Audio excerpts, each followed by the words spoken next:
Multimedijalni web portal radiobijelopolje.me. Aktuelnosti iz Bijelog Polja, Crne Gore, regiona i svijeta. radiobijelopolje.me.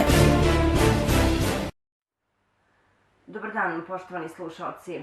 Gost u emisiji Bestseller Festikon Radija Bijelo Polje danas je Slobodan Zoran Obradović, autor sa iskustvom učestvovanja na književnim konkursima u regionu, a u čijem dijelu značajan opus uzimaju kratke priče sa elementima fantastike. Inače, podsjetimo, Obradović piše poeziju i prozu. Gospodin Obradoviću, dobar dan i dobrodošli. Dobar dan, bolje vas našao i srdačan pozdrav slušalcima vašeg radija. Pobjeda dobra, a poraz zla. To je ono što fantastika znači, kazao je Oscar Wilde. Da. Evo lijep povod za našu priču danas. Dakle, emisija Bestseller Festikon populariše, dakle, fantastičnu književnost, a ova emisija ide u prilog festivalu fantastične književnosti Refestikon, dakle prvom regionalnom, koji će se održati u Bijelom Polju 10., 11. i 12. maja. Dakle, zato ste i vi danas ovdje. A ko će bolje govoriti o festivalu i o književnosti nego književnik? Onako što svakako interesuje nas i naše slušalce jeste, evo, upoznati ste sa festivalom. Kakav je vaš, dakle, stav kada je jedan ovakav festival u pitanju?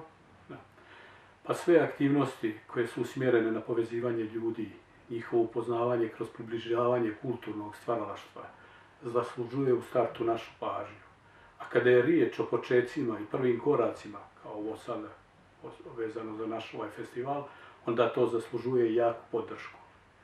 Generalno rečeno, značaj ovog festivala mogu opisati sa par stanovišta.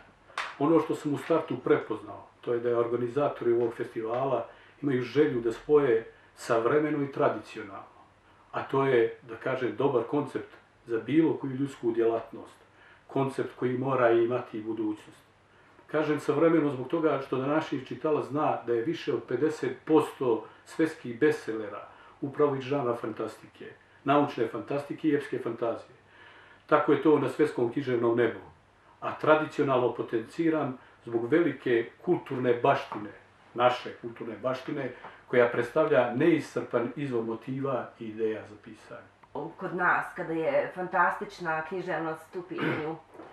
Pa ovako, kod mnogih naroda ovaj žanr predstavlja jedan od stubova njihove književnosti kroz imena poput, recimo, Oscara Wildea, Edgara Allana Poea, Brema Stokera, Lovecrafta i drugih, koji su sa svojim dijelima, evo da pomenemo i dijela poput slike Doriana Greya, Drakule, kod Poea i Lovecrafta pripovjetke i priče. Kod Poea imamo čak i u poeziji fantastičnog Gavrana, poemu Gavrana. Dakle, ovi autori, njihova djela pripadaju svjetskim klasicima u književnosti. Na takvom jednom nasleđu stasavali su u tim narodima današnji velikani ovog žanra. Pomenut ću Stephena Kinga, Georgea Martina, Dan Simonsa i mnoge druge.